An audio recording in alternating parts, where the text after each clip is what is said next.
Newsmax.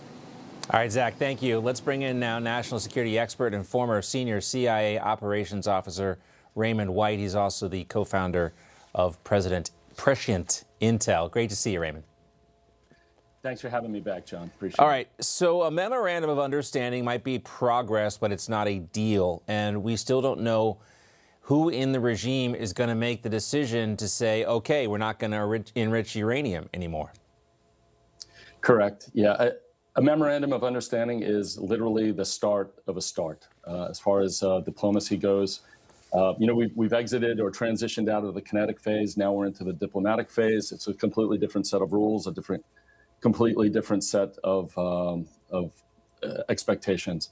What I would expect moving forward is essentially now the diplomats are going to take over. So the 60 days will allow both sides to agree on things in principle and essentially lay the trust and the framework, and the foundation for ongoing conversations. But that doesn't mean that other things can happen. Yeah, I mean, how do you lay a foundation of trust with these people? So essentially, you start with a list of items that you're hoping to negotiate. Both sides obviously have their priorities. They have their second-tier objectives and their third-tier objectives. Generally, what happens is the countries move to achieve the simple things, the easy things. And by doing that, then that shows good faith and good trust. And then what you would do is have the one or two or three items that are the more complicated ones that would require more time on target. So Iran and the U.S. have been trading blows the last couple of days. The United States says they're defensive strikes. Iran has retaliated.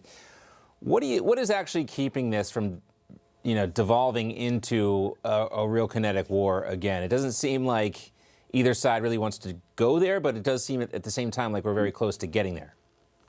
So that's a really great question. And this is what people watching need to understand. If there's any kind of hostilities committed, for example, with Iran versus the U.S., against the U.S., then the president can invoke the War Powers Act at any time. And in fact, we've come very close over the last few weeks. And to President Trump's credit and his administration, they've decided to take a patient side and to try to resolve this rather than going back. But in essence, Iran is really playing with fire, my opinion. And just what we saw this week and yesterday, last night, in fact, again, the president under U.S. law can invoke the War Powers Act again, which would be another 60 days. Yeah, I think you phrased it well. The regime is playing with fire. They continue to up their rhetoric. They continue to make demands that are way out of bounds. And I think a lot of people might be frustrated with the Trump administration at this point because it seems like it's dragging on, not really getting anywhere. The Trump administration also has placed further sanctions on Iran as part of this sprawling economic campaign to shut them down. We heard from Scott Bessent they're now going after the airlines. I think another question would be, why hasn't this been done yet? Yeah, so economic sanctions are one tool in a toolbox of tools. In the past, and when I was, in my former career, we've used economic sanctions against Iran. However, they've always been onesie twosies. The difference with this administration is he's using a complete, a whole of government approach. Not only a whole of government approach, but a whole of government and the private sector approach. So introducing carrots and sticks across the board. And sanctions are only as good as they're implemented. So the fact that we have the blockade, the fact that we're amping up these other outside sanctions, the fact that we've just sanctioned the tolling system that Iran's hoping to put into place, as well as other figures in China and other companies doing business with Iran, that's really been the game changer, in my opinion. That and the fact that the Iranian rial is, it's close to $2 million for $1. People are really suffering in Iran. So it's going to be a very interesting period that we're coming into as we negotiate, but also apply this economic leverage and the stranglehold, more or less, on Iran. What about the nuclear dust, as it was referred to by President Trump? Russia's offered to help out. China has also proposed, or maybe being part of the program. But President Trump's been pretty firm on that. It's going to be the United States or nobody dealing with this stuff. How big of a threat does this nuclear material pose? So for the job to be completed, the nuclear dust needs to be obtained. It needs to be either destroyed, it needs to be watered down, it needs to be removed from Iran.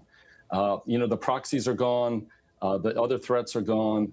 Yes, they have drones, and yes, they have ballistic missile capabilities. But really, at the end of the day, for them to be a regional power and to pose a threat throughout the region, it's really the nuclear program that's the game changer.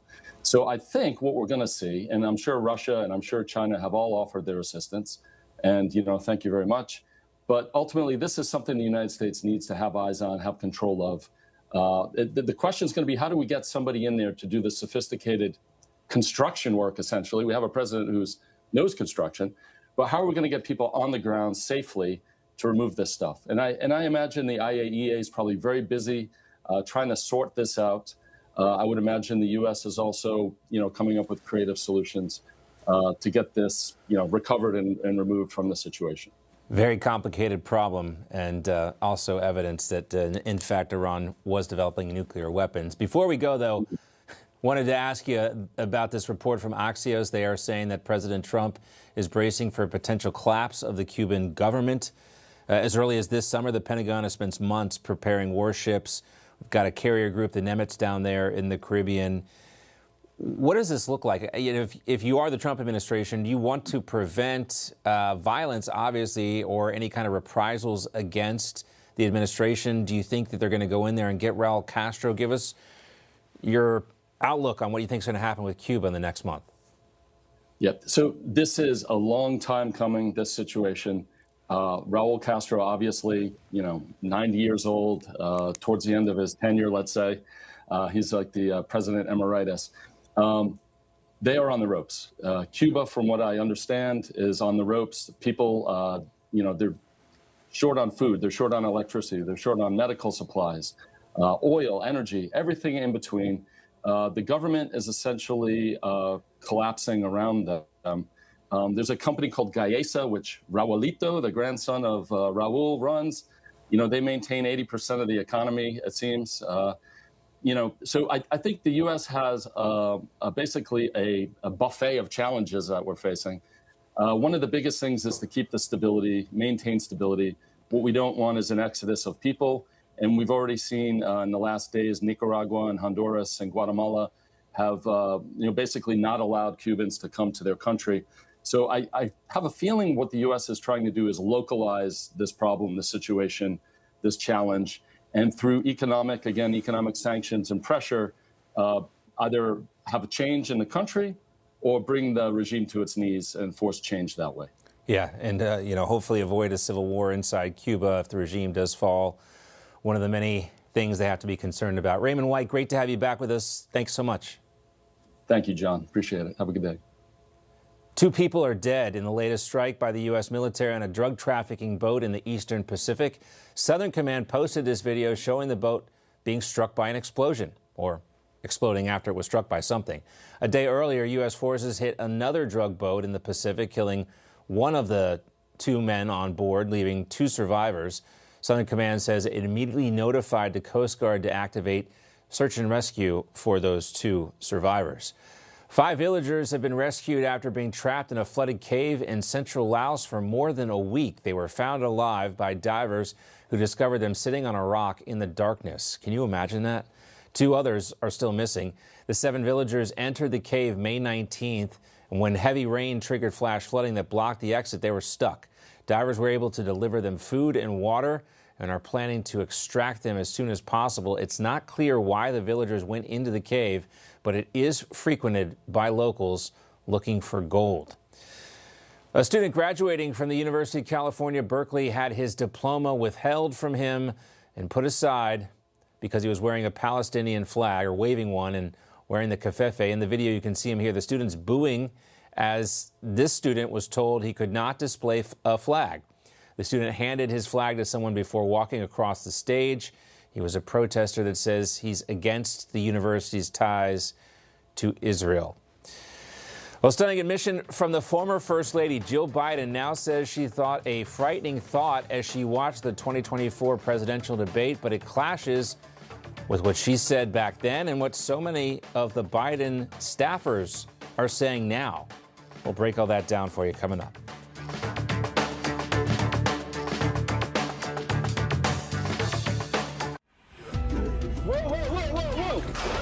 I need a medic.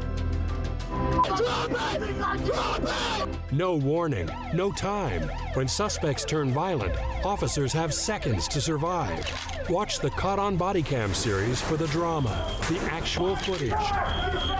Suspect down! Suspect down! The real life, all on Newsmax Plus. Start your free trial today at newsmaxplus.com. Car insurance for seniors can be very expensive. But don't assume that just because you're over 65 that you've got to pay outrageously high rates. Are you paying too much for your auto insurance? If so, you're just throwing your money away. Well, now is the time to check on your auto insurance rates. You may be able to save a lot of money. So call the number on your screen right now and find out how much you can save. 1-800-997-4197. Newsmax, you like Newsmax. I like it too. Newsmax, you like Newsmax. I like it too. It's true. Millions of Americans agree with President Trump, and they're switching to Newsmax. They're watching great shows with Greta, Carl Higbie, Rob Schmidt, Finnerty, and more. If you're tired of big media, start watching Newsmax. It's free to start. Go to newsmaxplus.com for immediate access. Get all of President Trump's most important events live. Imagine watching Mike Huckabee's Israel Report, our Melania documentary, Clint Eastwood, Charlie Kirk specials, even the movie Jesus of Nazareth by Franco Zeffirelli. Once you start Newsmax Plus, you won't stop. So try it for free. Go to newsmaxplus.com, then download the app. It's easy. So make the switch